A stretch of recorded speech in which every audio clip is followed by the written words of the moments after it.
In section 3, we are going to talk about dot product. And dot product is one method we can use to multiply vectors. So because vectors have magnitude and direction, it's hard to multiply them. So when we do a dot product, the answer we end up with is actually going to be a number. It does not actually give us a vector as our answer. So when we talk about dot product, it is a method of multiplying vectors.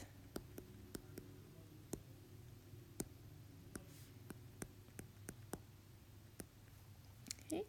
And the notation you're going to see, so if I have two vectors A and B, it's going to be A and then a dot and then a B. So that's where we get the name dot product, is that we have a dot representing it. Okay. And then of course we have to have the formula.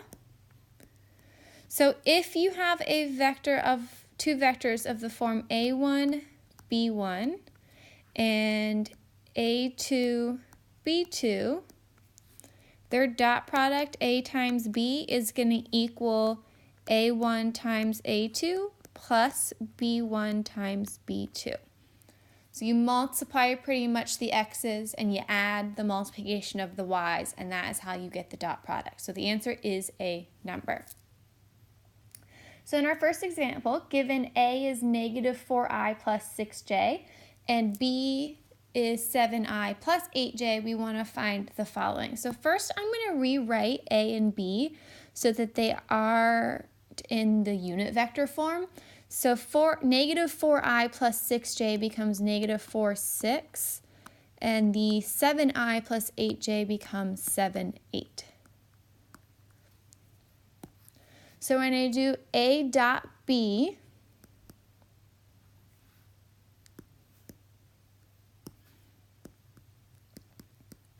you want to do negative 4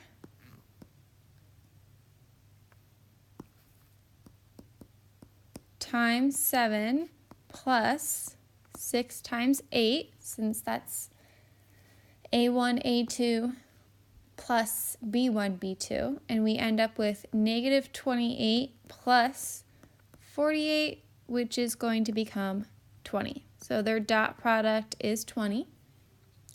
When we do B dot A, it's going to be 7 times negative 4 plus 8 times 6, which is still going to be negative 28 plus 48. So we're still going to get 20. So we can see the order of the dot product doesn't actually matter. So A dot B and B dot A are the same thing. So next we want to do A dot A. So this is going to be negative 4 times negative 4 plus 6 times 6, which is going to give us 16 plus 36. So A dot A is going to be 52. And lastly, if you remember from section 1, this stands for magnitude. So we want to find the magnitude of A. So the magnitude of A is the square root of negative 4 squared plus 6 squared.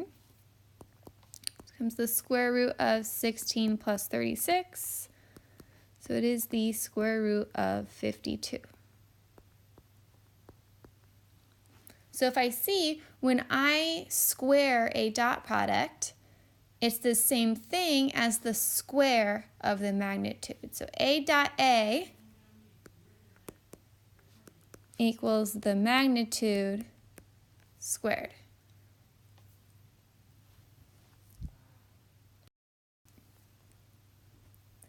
So as I previously said, a lot of our properties of numbers also hold for dot products. This includes distributive and commutative properties. So we didn't see a distributive property before, but we did see one of the commutative where the order of the dot product doesn't matter.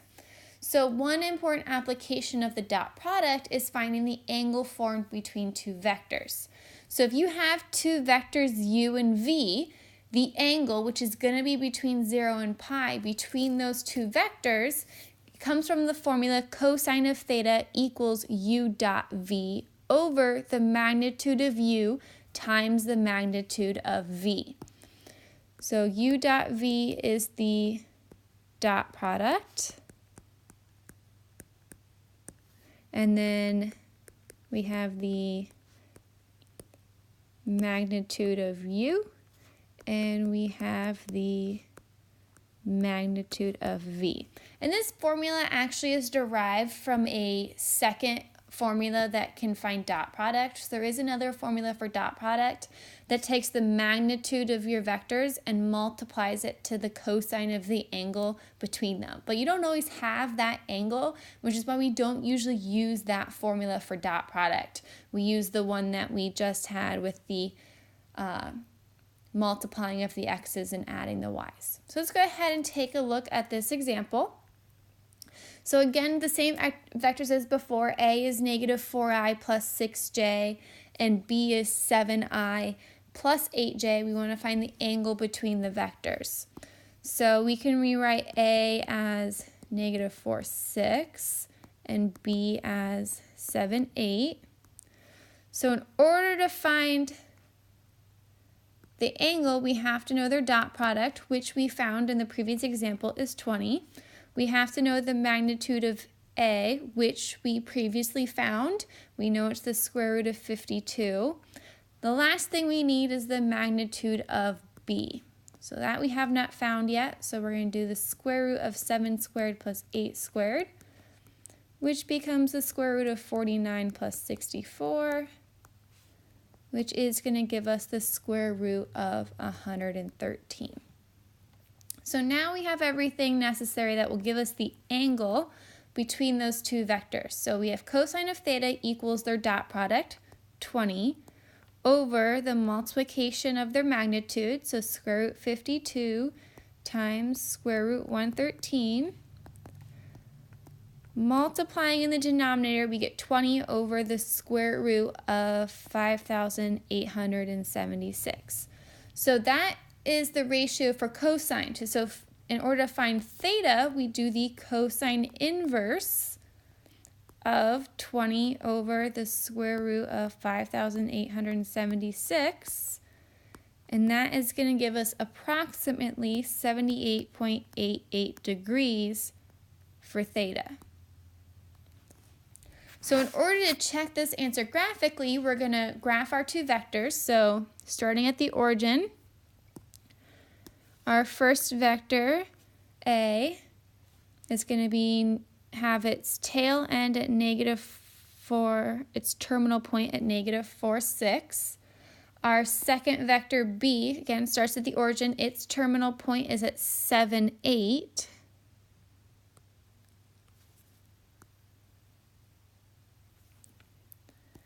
And then this would be our angle theta.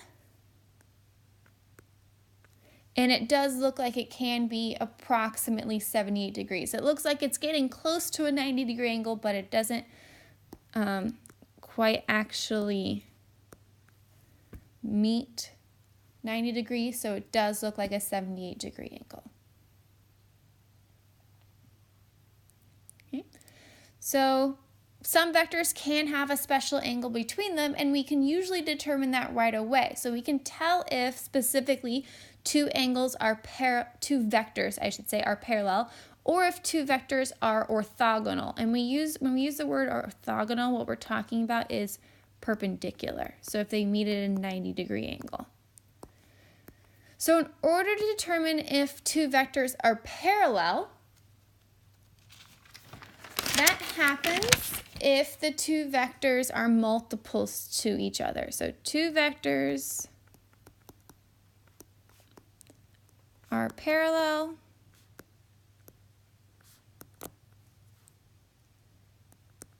if they are multiples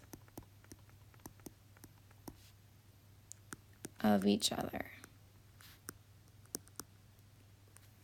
So that could be, I take one vector and the second one is 2 times, -2, 1/2. Like If I take one vector and I can multiply both the x and the y values by a single number to get the other vector, that would mean they are parallel.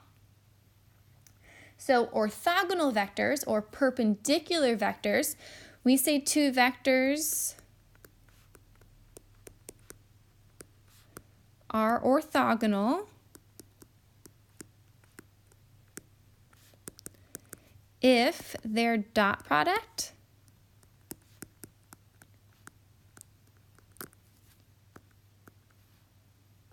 is 0. So if you find the dot product between two given vectors and you get 0 as the answer, those two vectors meet at a 90-degree angle. They are perpendicular to one another. So let's do some examples. So we want to determine whether the following vectors are parallel, orthogonal, or neither. There may not necessarily be a relationship between the two vectors. So first we're going to look at vectors u and k, where u is -1, -6, and k is 2, -1. So the easiest one to eliminate or verify first is parallel. And the only way I would be able to multiply u to k, so start with the x. In order to get from -1 to +2, I'd have to multiply by -2. But -6 times -2 is not -1. So these are not parallel. So next we check to see if they are orthogonal. So we want to do u dot v. So that's going to be -1 times 2 plus -6 times -1. So we get -2 plus 6, which equals 4. Which is not 0, so they aren't orthogonal either, which means this would be an example of neither. Moving on to our second example, we have a equals 7, 2, and b equals -2, 7. Well, those, I can't multiply a by a number to get b, so they aren't going to be parallel. So next we're going to check their dot product, so a dot b. It's going to be 7 times -2 plus 2 times 7, which gives us -14 plus 14, which gives us 0. So the dot product is 0, which means these two vectors are orthogonal.